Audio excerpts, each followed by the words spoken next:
السلام علیکم دوستانو. د زمبابوې خلاف د افغانستان دویمه یو ورځنۍ لوبه او پکې جوړ شوي 3 ریکارډونه. افغانستان د ورلد کپ سوپر لیګ په چوکاټ کې د زمبابوې خلاف د 3 ورځنۍ نړیوالو سیالۍ لړۍ دویمه لوبه هم ترسره کړه چې افغانستان په 8 ویکټو بریا خپله کړه. په سیالۍ کې زمبابوې په لومړي وار توپخنې سره په 500 اورونو کې د ټولو لوبغاړو په سوځېدو سره 228 منډې وکړې او افغان لوبډلې ته 229 منډې هدف وټاکي.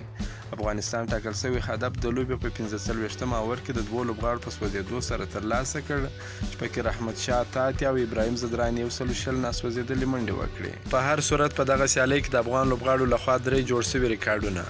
لومړی ابراهیم زدران د افغانستان دریم کم عمره لوبغاړی سو چې په 20 کلنۍ کې په نړیوالو یو ورځنیو سیالۍ کې سلیزه ترلاسه کوي. له دې وړاندې عثمان غني په 19 کلنۍ کې او رحمان الله ګربز بیا په 19 کلنۍ کې سلیزې ترلاسه کړي دي. دویم رحمت شاه لومړی افغان لوبغاړی سو چې په یو ورځنیو سیالۍ کې زیاتې منډې جوړوي. هغه په پرونۍ لوبه کې د محمد نبي د زیاتو منډو ریکارډ مات کړ. په یو ورځنیو سیالۍ کې د افغانستان لپاره رحمت شاه 2915 منډې جوړې کړې دي.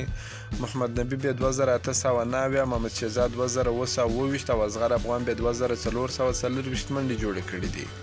دریم په یو ورځنۍ سیالۍ کې په دویمه وکټ د رحمت شاه او ابراهیم زدران ترمنځ د افغانستان کرکټ په تاریخ کې دریمه تر ټولو اوږده ملګرتیا ثبت شوه. دوی پرون د زمبابوې خلاف په دویمه وکټ باندې 195 منډې ملګرتیا وکړه.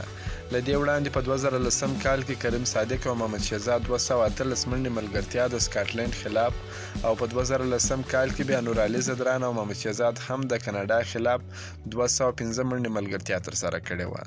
که مو دا ویډیو خوښه شوې ویډیو در سره لایک کړئ. که په دې چینل کې نوی یاست افغان خوشحال یوټیوب چینل هم در سره سبسکرایب کړئ.